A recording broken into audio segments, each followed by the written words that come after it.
On va passer à la prochaine présentation où on accueille le CHU de Sainte-Justine au Canada qui va nous faire une présentation sur le déploiement d'une démarche de politique de développement durable.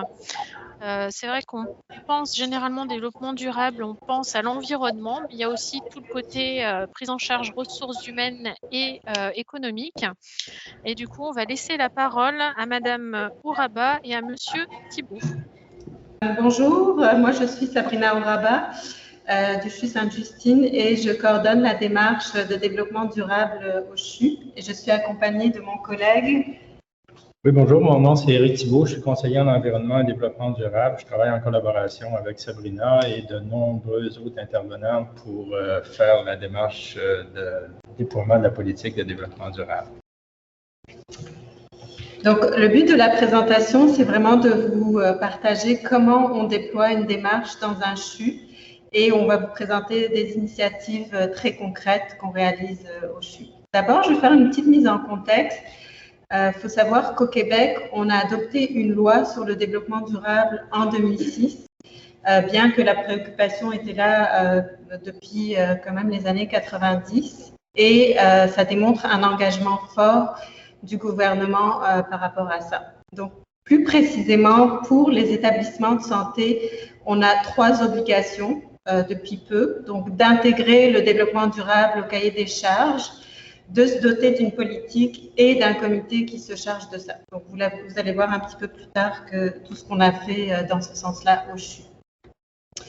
Alors, effectivement, comme vous venez de le mentionner, on a tendance à associer le développement durable à l'environnement, mais il faut savoir que, d'abord, c'est une vision à long terme et qui, justement, englobe non seulement la dimension environnementale, mais aussi la dimension économique et équitable.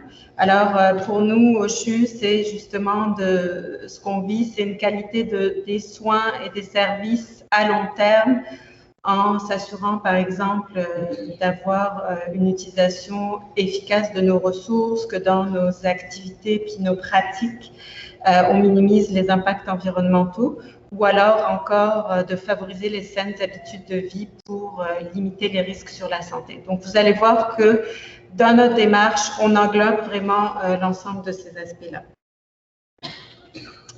Donc, comment on l'a déployé? Il faut savoir qu'il y a quand même des étapes importantes. La première des choses, c'est d'avoir l'engagement, notamment de la direction générale. Et là, ça se traduit aussi par une politique institutionnelle. Donc, on part de cette politique pour déployer l'ensemble de nos actions. Ce qui est important aussi, c'est d'avoir un portrait, un état de situation de nos pratiques, de nos procédures, pour ensuite se faire un plan d'action avec des mesures à déployer. Et c'est là où on rentre dans un cycle d'amélioration continue. On planifie, on met en place les actions, on s'assure de les évaluer avec des indicateurs de performance, on se réajuste et donc on procède vraiment comme ça. C'est une démarche, encore une fois, d'amélioration continue à long terme. Et bien évidemment, il faut une structure aussi pour déployer tout ça et c'est ce qu'on a mis en place au CHU. Alors, on a un comité de pilotage qui chapeaute l'entièreté de la démarche. Et ce comité de pilotage, il faut savoir qu'il regroupe des représentants de vraiment l'ensemble des directions. Ce qui est important, c'est de savoir que c'est une démarche institutionnelle qui implique vraiment toutes les directions. Et la démarche, comme vous le voyez sur la diapositive, on l'a divisée en 9 grands lots de travail. Et chaque lot de travail est porté par un comité. Donc, les 2 lots que vous voyez sur la gauche de l'écran sont plutôt portés par des comités qui sont davantage stratégiques et transversaux. On a par exemple un comité de gestion qui se réunit mensuellement pour préparer le comité de pilotage, pour échanger sur les enjeux, le suivi du dossier, ou alors même la question de réédition aussi, soit au niveau ministériel ou au niveau de notre CA. Puis on a aussi un comité en communication, donc pour s'assurer qu'on a une vision commune au sein de l'établissement et un engagement, encore une fois, qui est partagé par tous.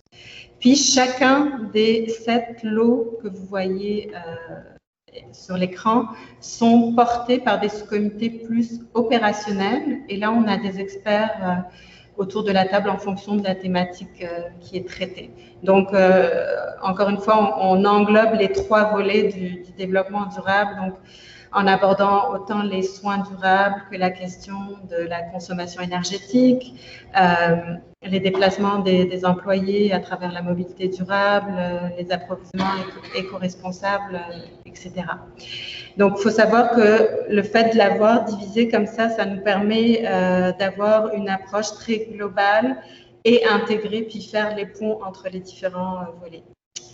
Je céderai la place à Eric qui va vous présenter vraiment une initiative pour chacun des volets pour illustrer ce qu'on fait exactement.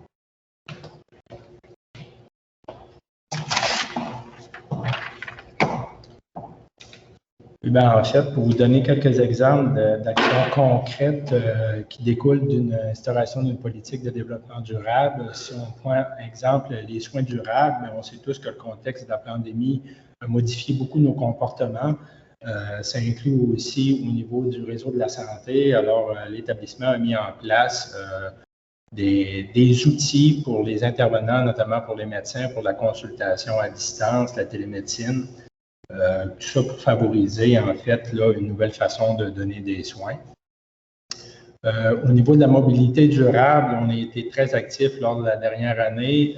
On a mis en place plusieurs initiatives, notamment de développer et de mettre en place des stationnements incitatifs pour favoriser le transport actif, des stationnements pour vélo. À l'intérieur de ça, il y en a qui sont on appelle ça des stationnements sécurisés, même à l'intérieur. On a mis aussi en place des casiers, des douches pour faciliter toujours l'utilisation du vélo.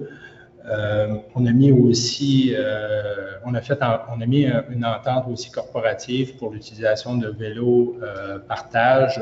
Pour nous, ici au Canada, on appelle ça le Bixi.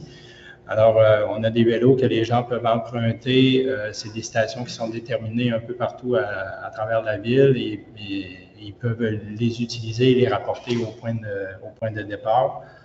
Au niveau des aménagements extérieurs, on a eu beaucoup aussi de développement, notamment lors de la construction du nouveau pavillon au Technopôle du Centre de réadaptation mère-enfant. Ce bâtiment-là est un bâtiment LEED, donc il a fallu procéder à des interventions. On avait un cahier de charges très spécifique, notamment au niveau de la lutte au changement climatique. Et plus spécifiquement la lutte aux îlots de chaleur. Alors, on a eu un plan au niveau du stationnement pour intégrer, pour en fait déminéraliser le plus possible les stationnements, faire de la plantation d'arbres. On a fait au-dessus de 75 arbres de planter, dont des espèces indigènes. Et ça a permis autour du bâtiment de réduire de façon substantielle la température ambiante. On parle d'environ 5 degrés. Et là, on s'entend que ce n'est pas encore des arbres qui sont très, très, très matures. Et les études démontrent que quand on fait un aménagement de la sorte, on peut réduire de 10 degrés la température autour des bâtiments. Donc, ça nécessite beaucoup, ça fait une grosse différence au niveau de l'économie d'énergie, au niveau de la climatisation, par exemple. Ensuite, on a eu aussi un développement qui a été fait au niveau de l'approvisionnement responsable. Notre collègue, tout à l'heure, va vous en parler de façon plus exhaustive. En fait, c'était l'approvisionnement en légumes biologiques et locaux au service alimentaire qui était implanté. Alors, tous les repas sont faits avec des légumes qui sont biologiques, donc ça a beaucoup d'impact au niveau de la santé. On peut penser qu'on réduit considérablement l'utilisation, donc l'ingestion de pesticides, et ça a un impact aussi au niveau des sols lors de la culture parce qu'on n'utilise pas d'engrais chimiques. On a aussi eu beaucoup de développement au niveau du volet qu'on appelle équité et qualité de vie, notamment pour les salles de repos. Il y a eu l'aménagement de 2 salles de repos pour les employés. Ça a un effet, bien sûr, qui est très bénéfique pour les employés. C'est un endroit qui est calme, c'est un endroit où ils peuvent se ressourcer et on constate beaucoup de diminution du stress quand les employés utilisent ces salles de repos. Et ça fait en sorte aussi que ça a une meilleure productivité au niveau du travail. Les 2 derniers volets où on a fait beaucoup de réalisations, c'est notamment au niveau de la gestion de l'eau. Nous, quand on profite, quand il y a des travaux de rénovation à l'intérieur de l'établissement, on en profite, exemple, pour refaire tout ce qu'on appelle l'appareil de plomberie. Alors, on instaure des robinets qu'on appelle la consommation réduite. Alors, c'est une façon pour l'établissement de réduire son impact environnemental, notamment sur la consommation d'eau potable. Et c'est une façon aussi qui est très, très économe. Là. Ça n'a pas des gros frais au niveau de l'établissement.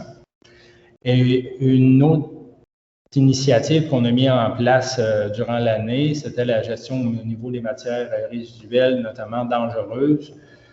On a conclu un partenariat avec une compagnie qui se spécialise dans le recyclage de toutes les composantes des aires climatisées et de réfrigération.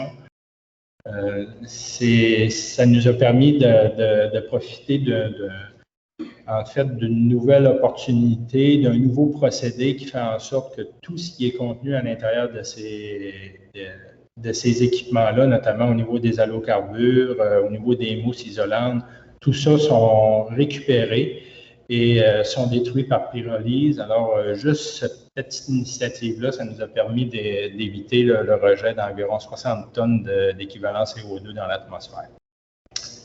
Alors, ça conclut un peu mes initiatives. Et en fait, le dernier diapo, en fait, c'est un récapitulatif de ce qu'on vous dit. On vous parle un peu des conditions gagnantes. Alors, Sabrina vous a parlé, je pense que l'élément le plus important, c'est au niveau de l'engagement de la direction générale. En fait, sans ça, je ne pense pas qu'on soit capable d'aller loin si on veut développer le développement durable. Ensuite, on peut parler de la politique de développement durable qui encadre toutes les initiatives, qui donne aussi une légitimité à nos actions. On parle de la démarche qui est structurée, des comités, des ressources, des diagnostics et bien sûr un plan d'action. C'est très important aussi de mobiliser nos partenaires et nos équipes et de bien choisir nos partenaires, si possible, d'essayer d'avoir des partenaires qui ont pas juste des intérêts au niveau du développement durable, mais qui peuvent apporter un plus. Ça peut être des chimistes, ça peut être des physiciens, ça peut être des ingénieurs en mécanique, tout ça parce qu'on a des lots différents et c'est important d'avoir des professionnels à l'intérieur de ça. On parle toujours qu'il est le nerf de la guerre, le financement. Hein. Sans ça, c'est très difficile de développer des initiatives et des projets. Et toujours l'évaluation des actions, en fait, la rétrospective qui est faite une fois qu'on a mis en place certains programmes.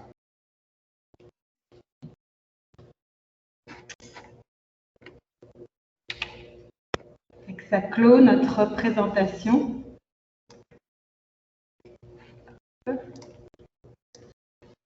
Une question. Oui, je vais peut-être parler avant que le micro soit allumé. On a une question. On vous remercie pour votre présentation et la personne voulait savoir quelle était la politique du CHU de Sainte-Justine afin de limiter l'usage des perturbateurs endocriniens. Est-ce que vous avez une politique pour ça? Je ne crois pas qu'on a une politique à ce sujet-là. Par contre, la politique de développement durable, à l'intérieur de ça, c'est elle qui englobe toutes les autres politiques. On peut avoir de la politique, exemple, on vous a parlé au niveau de l'économie de l'eau. Alors, on a une politique qui est spécifique à ça. On a des politiques aussi au niveau de l'utilisation des produits chimiques. Mais je ne crois pas qu'on ait cette politique-là au niveau des perturbateurs endocriniens. Après, c'est peut-être quand vous parlez d'une politique concernant les produits chimiques, justement, vous faites des choix, vous faites attention à la composition et ça peut aussi faire partie. Enfin, voilà, la politique de limitation de l'usage des perturbateurs endocriniens se retrouve dans vos différentes politiques de choix de construction de bâtiments, d'utilisation de produits chimiques, etc. En fait, la politique qui pourrait être reliée un peu à ça, c'est l'action qu'on a avec l'approvisionnement responsable au niveau des légumes biologiques. Donc, en éliminant les pesticides, on a certains à l'intérieur de ça qui sont des perturbateurs endocriniens.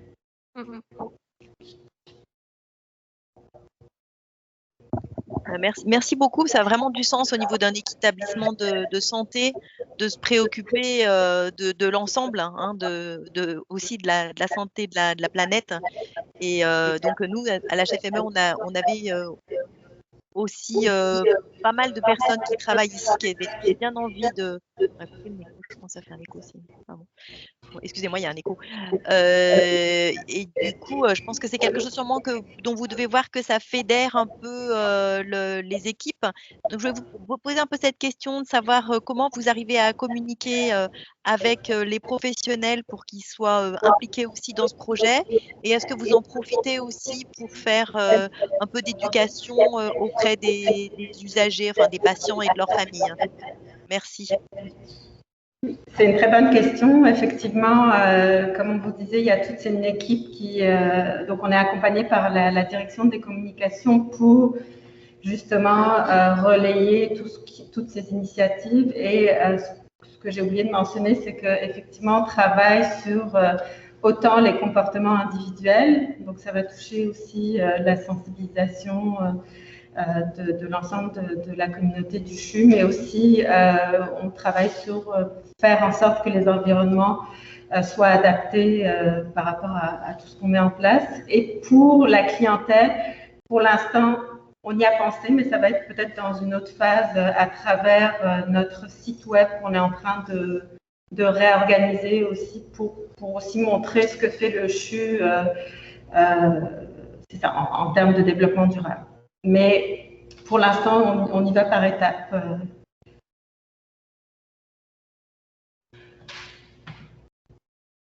Est-ce qu'il y avait d'autres questions? Non, merci beaucoup. Je crois que la communication suivante va être complémentaire de la vôtre. Ça tombe vraiment super bien. Parce qu'évidemment, le développement durable, ça commence quand même beaucoup dans l'assiette. Donc, merci. Hein, vous avez beaucoup d'enthousiasme dans le chat. Vous pourrez le voir. Hein. Et là, vraiment, on a envie que ça fasse des émules. Je pense qu'à Lyon, on est très motivés. Merci beaucoup. Merci.